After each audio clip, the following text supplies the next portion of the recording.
Hey guys, and welcome to the Tool Garage. In the last video we detailed the Golf from the inside. It was filthy and disgusting, and it transformed into practically a new car. And in this video we're gonna do that same thing, but for the paint job of the car, which is all faded and scratchy and looks awful. And all the dirt from the 15 years of dirt road driving is stuck into the paintwork.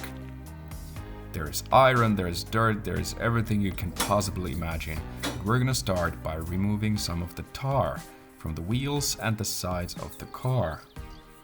Here I'm spraying the product very generously and just going through the entire side of the car. And here I'm attacking the Golf with you guessed it, a detailing brush. These are really handy for any tight spots or just stubborn dirt that you need to get off the car. When washing cars, always start from the wheels and the tires because those are the dirtiest in a car, and if you've cleaned everything and move on to wash the tires and the wheel wells, you're gonna spray everything on the paint of your car. You don't want that.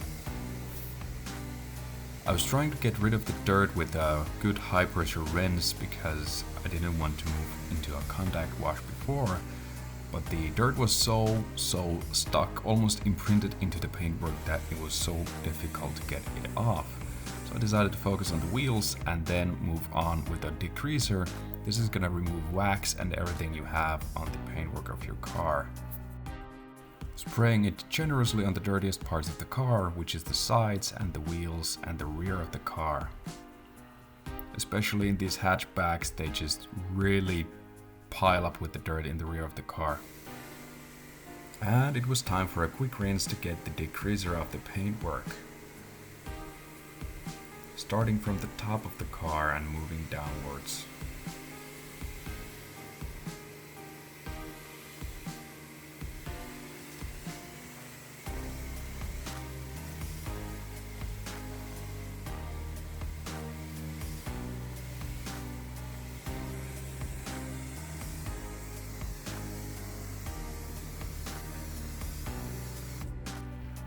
And the Golf is looking much cleaner after the degreaser and the iron remover. A lot of the crap has been removed off the paintwork, but as you can see, there's still some puddles on the paintwork. Water is piling up even on these vertical surfaces, and that means the paintwork is not very smooth and it didn't have any wax on it, which makes the water pile up like that. But now we're finally moving on into the contact wash phase, and I'm using a microfiber mitt to avoid creating any more scratches. And yes, it is an old car with faded paint, awful a lot of scratches and imperfections, but I decided I'm gonna use this because I had it, and at least I'm not gonna create more scratches while rubbing the paint of the car. You could use a sponge with paintwork this bad, but I thought at least I'm not making more work for myself before the polishing step. Starting from the top and moving to the bottom of the car. It is a 400,000 kilometer Volkswagen Golf with a faded paintwork, and we're just washing it and then moving on to restoring the paintwork.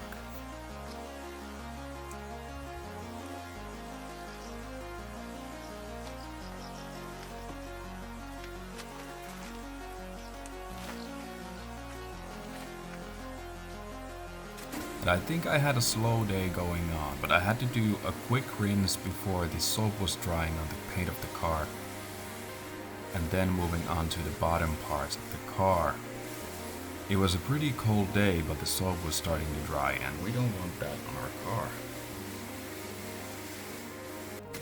A little voice in my head was saying I'm wasting a lot of water, but in this case the paint was so scratchy and coarse that even the products didn't want to wash off. I kept rinsing and rinsing, but it felt like it took me forever to get them off.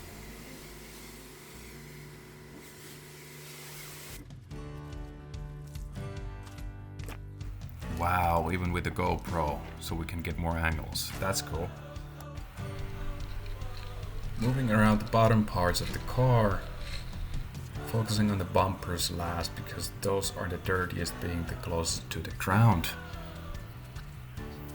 And watch around the exhaust tips and the tow hooks, they are usually rusty, or if not rusty, at least dirty as hell.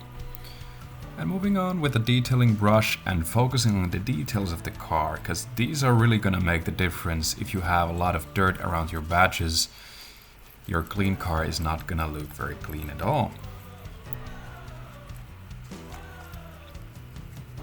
The detailing brush is great for the emblems and all the tight spots, including the grille of the car. I'm using a generous amount of soap even though it doesn't look that wet, so I won't make any scratches. And here I'm washing behind the fuel lid with the detailing brush. Always remember to wash here, so your car won't rust, and when you're refueling your clean car you won't find this pile of dirt here. I'm guessing this has never been washed before. Another quick rinse of the car so the soap won't dry. I'm rinsing off the bottom parts of the car where I just washed and all the emblems. And moving on back to the fuel lid because it was so dirty that I had to do 2 or 3 passes to get it clean.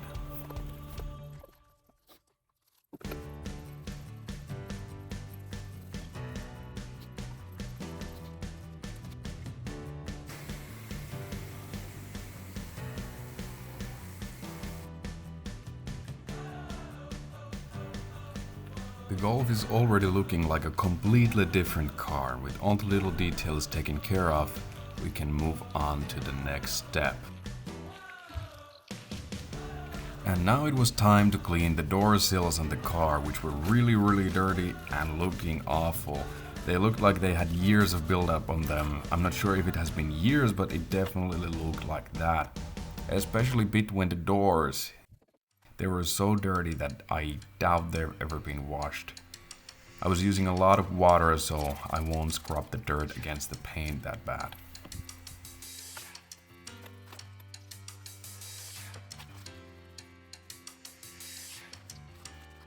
And finally wiping down all the soap and the water.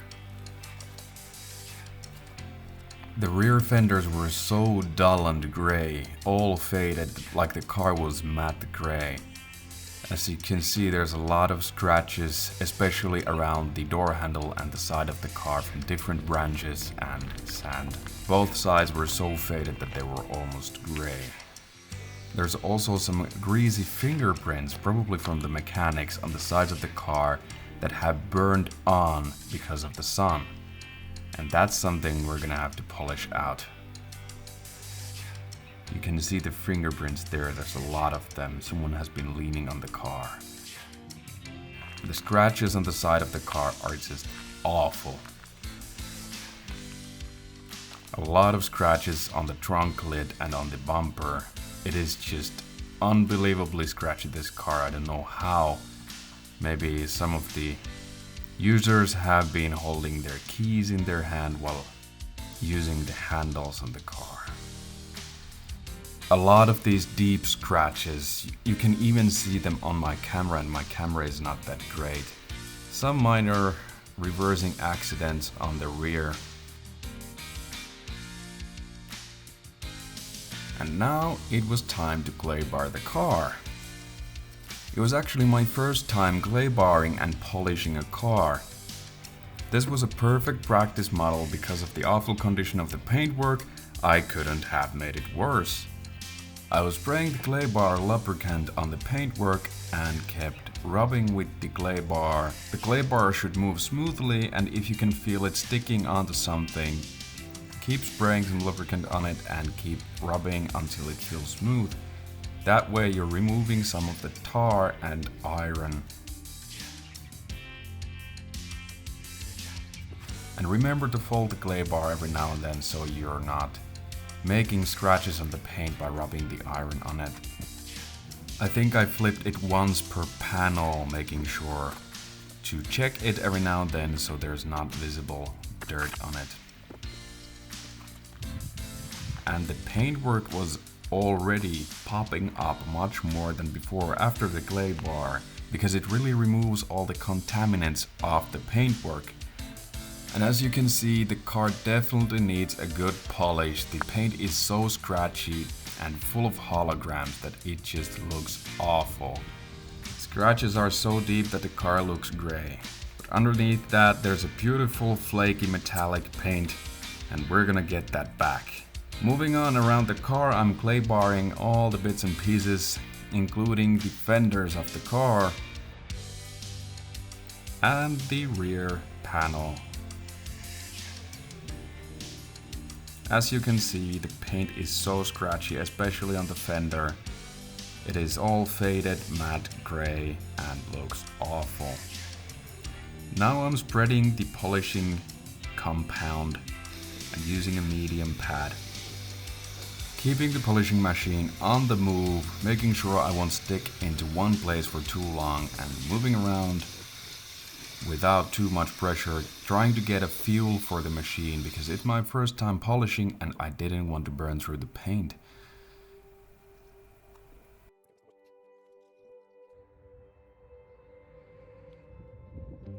But usually there's a lot of clear coat to be working with and you won't ruin it. Just make sure you won't stay in one spot and listen to what the professionals say. I'm not a professional, but I listen to the professionals, and that usually works.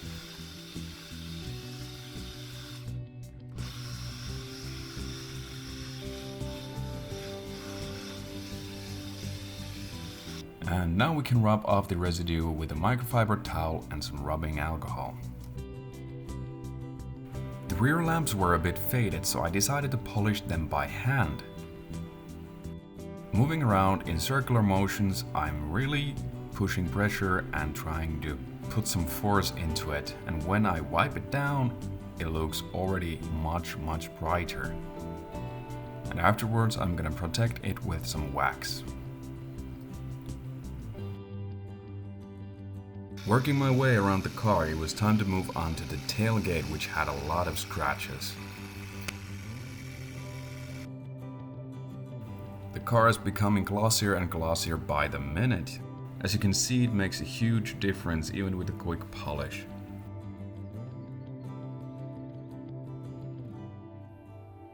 Working every day after work, it was time to take a break for the night and continue the next day. I love seeing potential in these cars and trying to make them the best version they can be. Howdy neighbor. Carrying on the next day, it was time to clean the panels with some rubbing alcohol and clay bar the panel from the other side. Wiping it off with some rubbing alcohol and moving on to the polishing step again.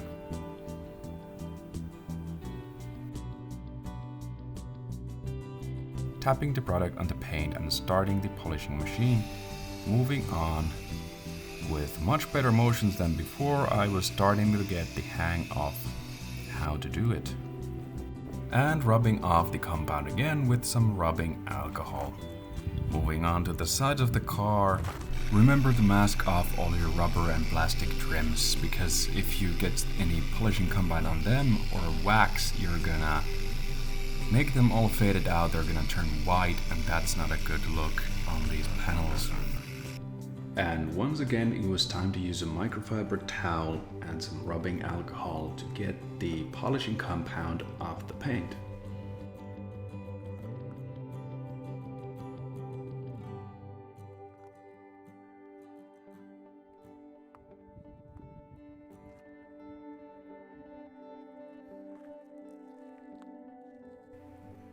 And one of the most noticeable problems in the paintwork of this car were the really scratchy door handle areas, and I wanted to tackle those, but it was impossible with the polishing machine, so I decided to do it by hand.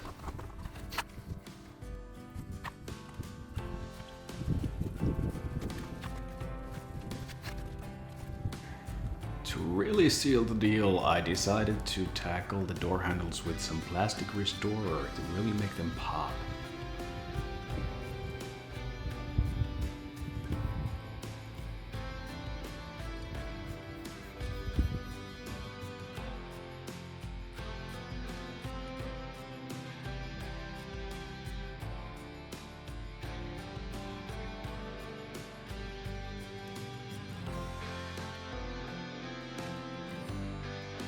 And finally the polishing stage of the car was done, and it was time to move on to waxing the car.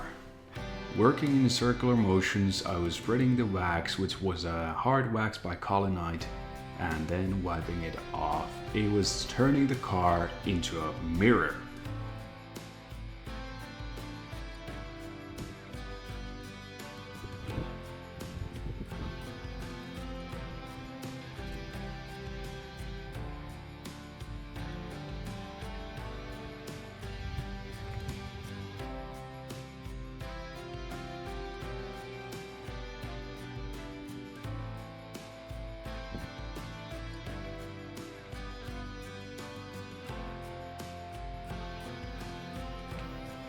The results were absolutely fantastic. It was a completely different car compared to what it was when I got it.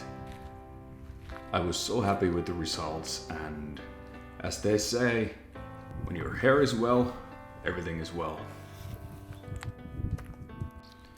Last but not least, I wanted to spread some tire gloss to really sell the idea that it is a much newer car than a 400,000 kilometer Volkswagen Golf. Now, let's take a look how it turned out.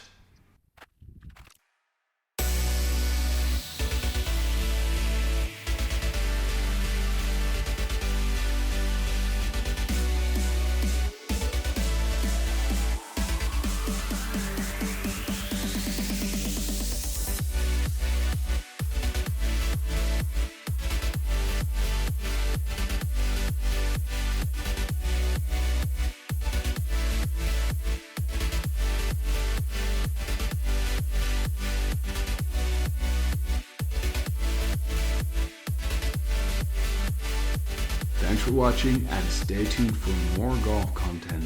Also, don't forget to follow me on Instagram for more up-to-date content.